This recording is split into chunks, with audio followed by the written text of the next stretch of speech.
오늘도 주님의 말씀을 통해 하나님 나라를 누리는 복이 있기를 주님의 이름으로 축원합니다. 오늘 본문의 말씀은 그들의 성찬의 질서에 대해서 말해주고 있죠. 이제 11장부터 14장까지는 예배의 질서에 관한 교훈이에요. 그래서 질서적인 측면을 우리는 절대 놓치면 안 돼요. 그냥 그런 어떤 문제가 어떻게 보면 그 교회의 그 상황의 또 그 문화권의 문제죠. 그런데 이런 것들이 결국에는 예배 질서의 문제라는 것을 우리는 인식하고, 그래서 우리가 어떻게 정말 질서 있게 주님을 예배해야 하는가, 이것을 생각해야 돼요. 그래서 앞서서는 여자의 머리에 수건 쓰는 것, 이것에 대한 문제를 나눴지만, 그걸 쓴다 안 쓴다 이것보다 정말 예배가 질서 있게 이루어지기 위해서는 항상 하나님도 질서의 하나님이고, 우리가 그 질서 있게 자기의 위치, 신분, 직분에 맞게끔 우리가 행하는 것도 중요하다라는 거죠. 여기서 뭐가 중요하다고 그랬어요? 질서냐 우열이냐. 이게 질서의 문제지 우열의 문제가 아니에요. 자꾸만 이런 걸 가지고 우열의 문제로 다가가니까 문제가 되는 거죠. 우리가 질서적인 측면에 있어서 내게 맡겨진 자리, 위치, 신분, 이걸 벗어나는 것이 하나님의 뜻이 아니라는 거죠. 그걸 잘 지킬 때 어떤 공동체든지 질서 있게 이루어져 갈 수 있는 거예요. 그래서 그 문화권의 문화도 하나님도 존중하신다는 거예요. 그 문화를 절대 무시하지 않아요. 그 문화 가운데 우리가 정말 진리의 문제라면 하지 말아야 할 것이지만, 진리의 문제가 아니라면 배려의 차원에서 우리가 하는 게 또한 중요하죠. 그래서 이제 오늘 본문은 그 가운데 이제 성찬에 대해서 말하고 있어요. 이 성찬이 왜 질서적인 문제가 생겨났느냐 하면 지금과 같은 성찬식이 아니에요. 그리고 오늘날 우리 한국 교회의 이 성찬은 1년에 대부분의 교회가 2차례 하죠. 부활절쯤에 고난주간에 한번 하고 또 추수감사주일쯤에 한번 하는데, 그렇게 하면서 이제 점점 예식화되어졌지만 초대교회 때는 예식화되어져 있는 성찬식이 아니었어요. 예수님께서도 어떤 예식화된 걸 가지고 하신 게 아니라 이것을 기념하라고 말씀하셨죠. 그래서 이 당시에는 예수님께서 성만찬을 나누셨던 때처럼 먼저 애찬을 나눴어요. 식사, 공동 식사를 하는 거죠. 예수님께서 유월절 음식을 잡수시며 그 어느 정도 식사를 한 후에 성찬을 제자들에게 베푸셨던 것처럼 이들도 주일 저녁에 함께 모여서 애찬을 먼저 나누고, 그리고 나서 이제 이 성찬을 함께 나눴던 거죠. 그런데 이제 뭐가 문제가 되어졌느냐면 이때에는 이제 먹을 것을 각자가 준비를 해왔어요. 먹을 걸 이제 각자 준비해 오는데, 각자 준비해 오다 보니까 어떻게 되겠어요? 부자는 진수성찬으로 준비해 올 것이고 형편이 어려운 사람은 가지고 올 게 없는 거예요. 그러니까 부자들은 많이 가지고 오고 가난한 사람들 적게 가지고 오고, 그게 뭐가 문제예요? 함께 나눠 먹으면 되죠. 그런데 이렇게 함께 나눠 먹는 문제가 사실상 쉽지가 않아요. 우리는 이제 뭐 젊은 아이들은 모르겠지만 도시락 세대였잖아요. 그러니까 학교에 도시락을 싸가면 그거 다 열어놓고 너나 할 것 없이 그냥 같이 나눠 먹어요. 그런데 다른 문화권에서는 그런 예를 찾아보기가 쉽지가 않아요. 다 그냥 자기가 싸온 거 자기가 먹는 거예요. 그러니까 부자들은 많이 싸와서 많이 먹고 마시고 이러다 보니까 심지어는 취하는 자들까지 생기는 거예요. 그래서 21절에 어떤 사람은 취함이라 이렇게 표현하죠. 많이 싸갖고 와서 풍성히 먹고 마시고 취하는 문제가 생기고, 또 어떤 사람은 가지고 오는 게 별로 없으니까 시장하고, 이런 문제들이 발생하는 거예요. 계층 간의 갈등이 생겨나는 거죠. 그리고 또 어떤 일이 있겠어요? 주인과 종이 한 상에 앉아서 먹을 수 있겠어요? 그 보통 일이 아니죠. 먹을 수 없어요. 주인과 종이 한 상에 앉아서 먹을 수가 없죠. 그리고 이런 주인들은, 돈이 많은 사람들은 시간적으로도 여유가 있으니까 일찍부터 와가지고 먹고 마시는 거예요. 그런데 가난한 사람들, 종들은 일을 해야 되잖아요. 자기들의 일을 해야 되니까 일하다가 뒤늦게 급하게 올 수밖에 없고 또 가진 게 없으니까 오지 못하고 이러니까 점점 부자들이 먹고 마시는 성찬이 되고 가난한 사람들은 교회 안에서 소외되는 이런 문제가 발생하게 되어진 거죠. 그래서 이런 문제들을 보면서 바울이 이런 말들을 전해 들으면서 이 성찬에 대한 바른 질서와 교훈이 필요하겠구나 해서 오늘 본문의 이제 내용을 기록한 거죠.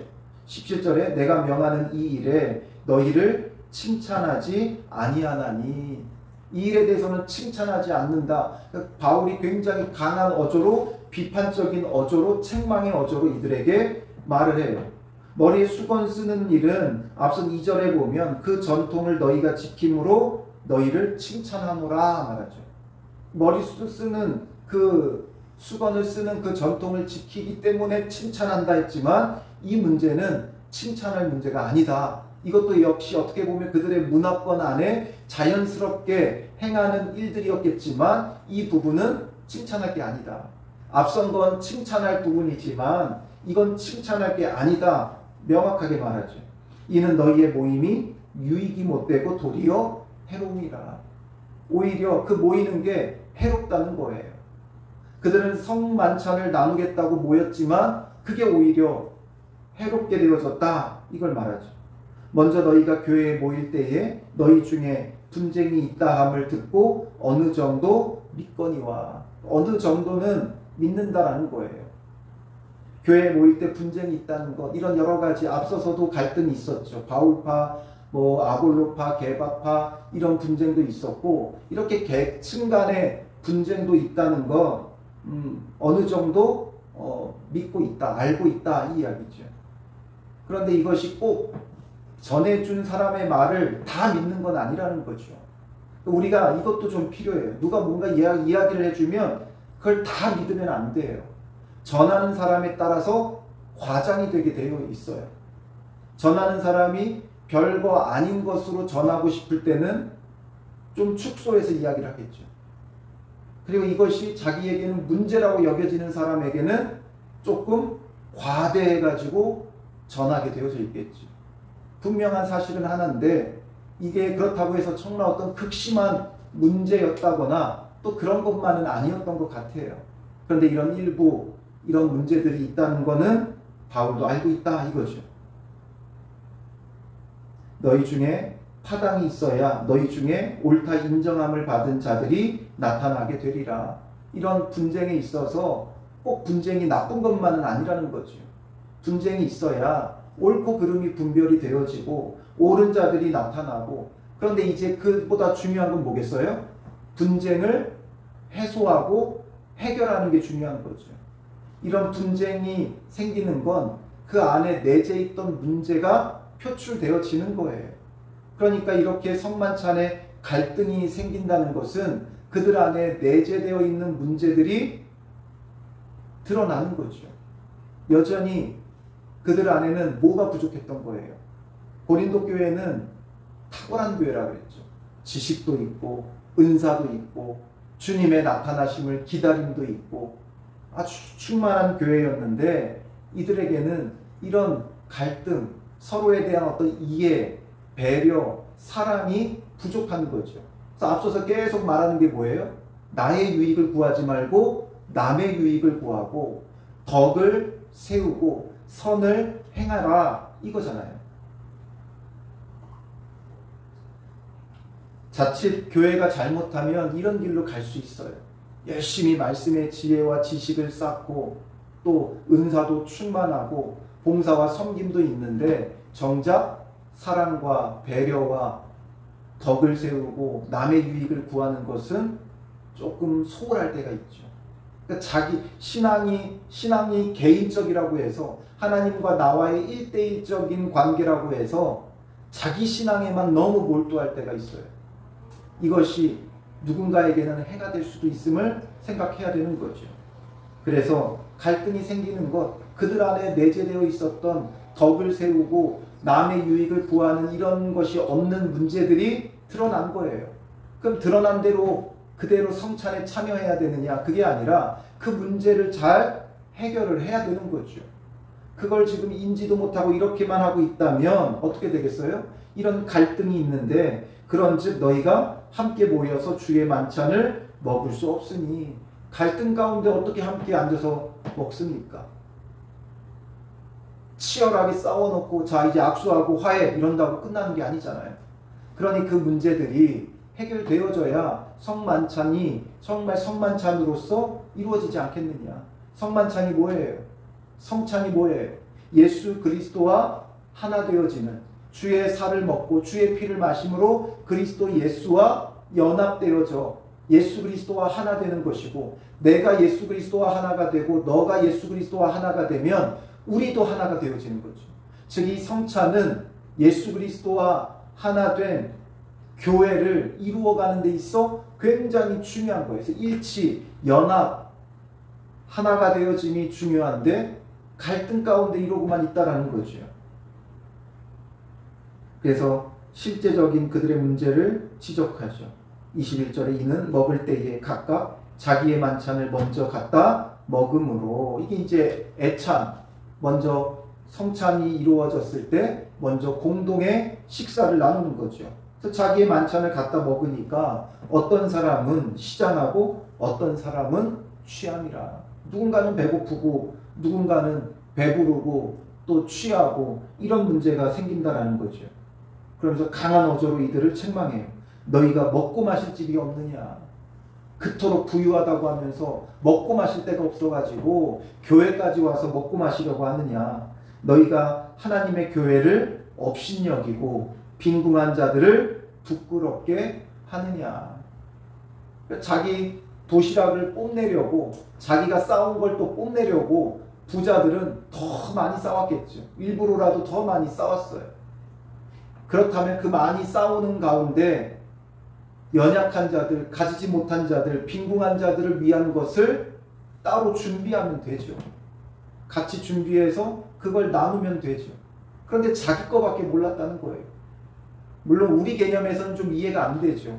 우리 한국 문화는 그냥 같이 어울려서 같이 먹는 게 도시락을 까도 뭐 김치만 싸왔다고 그 친구를 배제하지 않아요. 김치 싸온 애든 소세지 싸온 애든 고기를 싸온 애든 그냥 주변에 함께 친한 친구들끼리 모여서 까서 같이 나눠 먹어요. 그런 문화 속에 살아왔던 우리에겐 이해 안 되지만 이 문화권에서는 그냥 내가 싸운 건 내가 먹는 게 당연한 거예요. 나누거나 이렇지 않아요. 그런데 이제는 이들이 연약한 자들 그리고 또 종살이 하는 사람들은 그 집안일을 다 끝내야 올 수 있잖아요. 주인이 먹고 마시고 그날 하루에 필요한 모든 것을 제공한 뒤에야 그들은 집에서 나올 수 있단 말이에요. 그러면 이제 뒤늦게 올 수밖에 없는 이런 사람들에 대한 배려가 그들의 유익을 구하는 것이 없었다라는 거죠. 그러니 빈궁한 자들을 부끄럽게 하느냐. 이게 바로 어떤 것과 같다는 거예요? 하나님의 교회를 업신여기는 거라는 거죠. 빈궁한 자가 부끄러운 교회가 되면 이건 하나님을 업신여기는 교회예요. 이것이 너무나 중요한 예수님께서 유일하게 기념하라고 하신 성찬을 통해 벌어지고 있는 일이었으니 얼마나 부끄러운 일이고 책망받을 일입니까? 그래서 교회는 빈궁한 자가 부끄러움을 당하는 일이 결코 없어야 돼요. 그런데 안타깝게도 요즘 교회 안에서도 돈 없으면 교회 못 다니겠다 이런 말까지 나와요. 왜냐하면 이것저것 내라는 게 너무 많아요. 모임마다 뭐 여전도회니 또 어디 뭐 교사니 무슨 부서가 많으니까 또 사람은 제한되어 있고 여기저기 다 속해 있으니까 여기 내야 될 회비 저기 내야 될 회비들이 왜 이렇게 많은지 그 회비를 내지 못하면 어떡하겠어요? 스스로 그 모임에 나갈 수 없겠죠. 그러니까 점점 어떻게 되겠어요? 끼리끼리 뭉치는 거예요. 돈 많은 사람은 목사님 모시고 다니면서 좋은 거 대접하고 가난한 사람들은 대접할 게 없으니까 목사님 한번 만나기가 어려워지는 이런 것들이 교회 안에도 점점 벌어지고 있다는 거죠. 그러니 빈궁한 자들이 부끄럽게 되는 건 하나님의 교회를 업신여기는 거예요. 그러니 우리가 늘 살펴야죠. 그러나 우리가 또 뭔가 움직이려면 또 재정적인 부분도 필요해요. 그렇기 때문에 때로는 회비를 거둘 수밖에 없지만 부득이하게 회비를 걷는다 할지라도 연약한 자들에게 또 빈궁한 자들에게 맞춰줘야 되는 거예요. 그래서 교회는 가급적이면 회비보다는 헌금으로 찬조로 움직여지는 게 좋은 거예요. 그래서 드러나지 않게 누가 회비를 냈다 안 냈다 보다는 찬조와 또 섬김과 또 교회의 헌금들을 통해서 이루어져 갈 때 가장 아름다운 공동체가 될 수 있죠. 있거나 없거나 상관없이 누구나 다 참여해서 함께 은혜를 나눌 수 있는 이런 교회가 되어져야 돼요. 그래서 이제 바울은 내가 너희에게 무슨 말을 하랴 너희를 칭찬하랴 이것으로 칭찬하지 않노라. 이건 칭찬할 일이 아니다. 부자가 많다고 사람들은 부자 많다고 자랑하죠. 그러나 그건 자랑거리가 아니고 칭찬할 것이 아니다라는 거죠. 이 부자들이 오히려 가난한 자들을 부끄럽게 만들고 있는 거예요. 끼리끼리 이제는 자기들끼리 그럴 수밖에 없죠. 풍성한 걸 쌓은 사람들은 풍성한 걸 쌓은 사람들끼리 모이게 될 것이고 간신히 밥에 김치 갖고 온 사람은 그런 사람들끼리밖에 모일 수 없는 그런 문제들이 발생하니 오히려 부자가 있는 게 부끄럽고 수치스러운 일이 되어지는 거예요. 그래서 이제 성찬이 무엇인가에 대해서 바울은 다시 한번 그 원리에 대해 쭉 말하죠. 내가 너희에게 전한 것은 주께 받은 것이니 이건 주님으로부터 받은 주님께서 제정하신 것이다 라는 거죠. 곧 주 예수께서 잡히던 밤에 떡을 가지사 축사하시고 떼어 이르시되 이것은 너희를 위하는 내 몸이니 이것을 행하여 나를 기념하라 하시고 식후에 또한 그와 같이 잔을 가지시고 이르시되 이 잔은 내 피로 세운 새 언약이니 이것을 행하여 마실 때마다 나를 기념하라 하셨으니 너희가 이 떡을 먹으며 이 잔을 마실 때마다 주의 죽으심을 그가 오실 때까지 전하는 것이니라. 성찬은 뭐라는 거예요? 기념하는 거다라는 거죠. 24절에 이것을 행하여 나를 기념하라. 25절에 이것을 행하여 마실 때마다 나를 기념하라. 떡을 통해 우리를 위해 십자가에서 찢기신 주님의 그 몸을 기념하는 것이고 주의 잔을 통해 우리를 위하여 흘리신 그 보혈을 기념하는 거예요. 그래서 이 기념하는 것을 통해 26절에 주의 죽으심을 그가 오실 때까지 전하는 것이니라. 우리를 위하여 십자가에 죽으신 그 주님을 기억하고 기념하고 그가 다시 오실 때까지 이것을 전하는 게 성찬이다라는 거죠. 그런데 이런 의미, 이런 예식의 성찬보다는 그동안 이들은 애찬에 더 힘을 기울였던 거죠. 애찬에. 먹고 마시는데 더 힘을 기울였던 거예요. 그러다 보니까 이런 문제까지 발생했던 거죠. 그래서 어떻게 먹고 마셔야 되느냐? 그러므로 누구든지 주의 떡이나 잔을 합당하지 않게 먹고 마시는 자는 주의 몸과 피에 대하여 죄를 짓는 것이니라. 합당하지 않게 주의 떡이나 잔을 받는다면 주의 몸과 피에 대하여 죄를 짓는 것이라는 거예요. 합당하게 그럼 받는다는 건 무엇이겠습니까? 합당하게 받는 건 주의 죽으심을 그가 오실 때까지 기억하고 기념하며 받는 거죠. 그런데 그것과 상관없이 먹고 마시는데 목적을 두면 주의 몸과 피에 대하여 죄를 짓는 거예요. 그래서 사람이 자기를 살피고 그 후에야 이 떡을 먹고 이 잔을 마실지니라. 정말 그 주의 죽으심을 기억하고 기념한다면 나를 위하여 그 생명까지 아낌없이 내어주신 예수 그리스도의 그 사랑을 생각한다면 뭐가 이어져야 되겠어요? 우리가 성찬하고 마지막에 어느 말씀을 봐요? 새 계명을 너희에게 주노니 서로 사랑하라. 내가 너희를 사랑한 것 같이 너희도 서로 사랑하라 라는 거죠. 그러니 정말 합당하게 받는 자는 사랑하는 자예요. 예수님께서 자기 자신을 내어주신 같이 서로 사랑하는 자예요. 그런데 지금 이들에게 사랑이 있어요, 없어요? 없죠. 연약한 자들, 빈궁한 자들을 돌아봄이 없어요. 자기만 열심히 신앙생활해요. 잘하는 것 같죠. 열심히 하니까 잘하는 것 같죠. 근데 나만 잘하는 게 아니에요. 교회는 공동체이기 때문에 덕을 세우고 함께 지어져 가고 함께 세워져 가야 돼요. 그 핵심인 이 성찬에서조차도 이런 문제가 발생하고 있으니 얼마나 그 신앙이 위선적인 것이 될 수밖에 없겠어요. 그래서 29절에 주의 몸을 분별하지 못하고 먹고 마시는 자는 자기의 죄를 먹고 마시는 것이니라. 자기 죄를 먹고 마시는 것밖에 되지 않는다. 그러므로 너희 중에 약한 자와 병든 자가 많고 잠자는 자도 적지 아니하니 우리가 우리를 살폈으면 판단을 받지 않으려니와 우리가 판단을 받는 것은 주께 징계를 받는 것이니 이는 우리로 세상과 함께 정죄함을 받지 않게 하려 하심이라. 약한 자, 병든 자, 잠자는 자도 적지 않은데 이걸 살피지 않았으니 이게 옳지 못하다 이거죠. 그러니 이런 우리의 모습이 정죄를 받을 수밖에 없고 징계를 받을 수밖에 없다라는 거죠. 그래서 그럼 어떻게 해야 되느냐? 33절에 그런즉 내 형제들아 먹으러 모일 때에 서로 기다리라. 서로 기다리라. 기다려줘야 된다는 거예요. 약한 자들을 기다려줘야 되고 또 빈궁한 자들을 기다려주고 배려해야 된다는 거죠.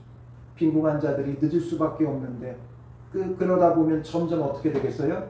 일부러도 더 늦게 오죠. 먹을 게 없으니까 일부러 더 늦게 오는 거예요. 그들이 풍성하게 먹고 마시니까 일부러도 못 오죠. 그러니 서로 기다려라. 이건 서로의 유익이 필요하다라는 거죠. 그리고 34절에 만일 누구든지 시장하거든 집에서 먹을지니. 그러니 너희들의 배를 채우려고 오지 말고 집에서 먼저 먹고 와라. 배고프면 먹고 와서 이제 성찬을 함께 나누어라. 바로 성찬을 나누면 되지 애찬까지 그렇게 막 나눌 필요는 없다. 예수님께서 6월절 식사를 잡수시며 이 성찬을 주었으니까 아마도 이들은 그래야만 하는 줄로 알았겠죠.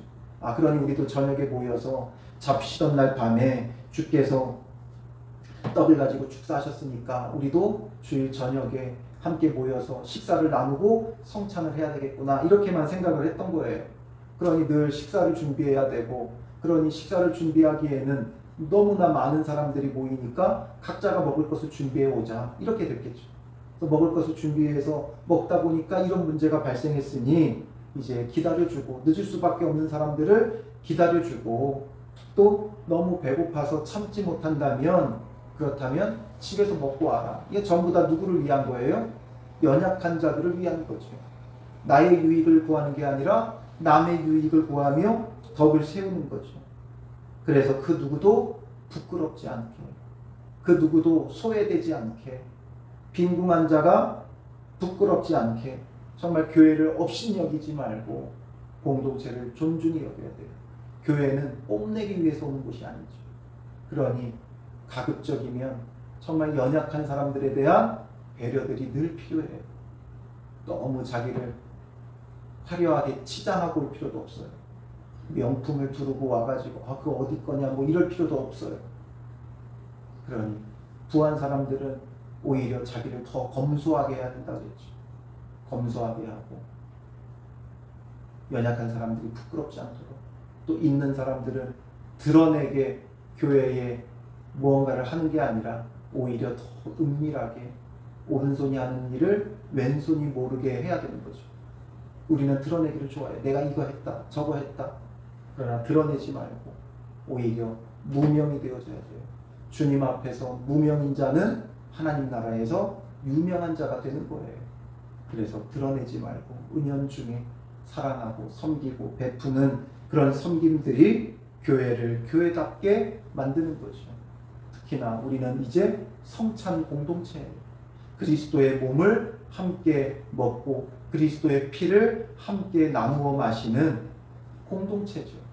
그러니 우리가 서로를 돌아보고 배려하고 사랑하고 섬기고 서로의 유익을 구하고 연약한 자들이 절대 부끄럽지 않은, 이래서 교회 못 나오겠다고 하는 그런 일이 없도록 서로가 겸손하게 또 검소하게 섬기며 세워져가는 교회가 되어지시기를 주님의 이름으로 축원합니다. 기도하겠습니다. 살아계신 아버지 하나님, 우리를 위하여 죽기까지 사랑하여 주시고 십자가의 죽으심을 우리로 하여금 날마다 기억하고 기념하게 하시는 주님, 주님의 그 구원이 우리 가운데 성만찬을 통해 기념되어질 때 늘 충만하게 하시고 예수 그리스도와 온전히 하나 되어 주와 함께 죽고 주와 함께 다시 사는 믿음의 사람들 되게 하여 주시옵소서. 우리의 유익이나 우리의 만족이 우리의 목적이 되지 말게 하여 주시고 우리가 서로를 돌아보며 사랑하고 배려하고 섬기며 덕을 세우는 남의 유익을 구하는 믿음의 사람들 되게 하옵소서. 절대 빈궁한 자가 부끄럽지 않은 교회가 되게 하여 주시고 모두가 은밀히 서로를 섬기며 하나 되어져 가고 세워져 가는 복된 교회 되게 하옵소서. 우리 교회 안에 어떠한 갈등이 있든지 주의 말씀 가운데 회복이 되게 하시고 온전히 하나 되고 온전히 주와 함께하는 교회가 되어 주와 함께 죽고 주와 함께 다시 사는 것이 우리의 믿음이 되는 교회가 될 수 있도록 인도하옵소서. 우리로 하여금 오늘 하루도 주와 온전히 하나 되는 복된 날 되게 하여 주실 줄 믿사오며 예수님의 이름으로 기도합니다. 아멘.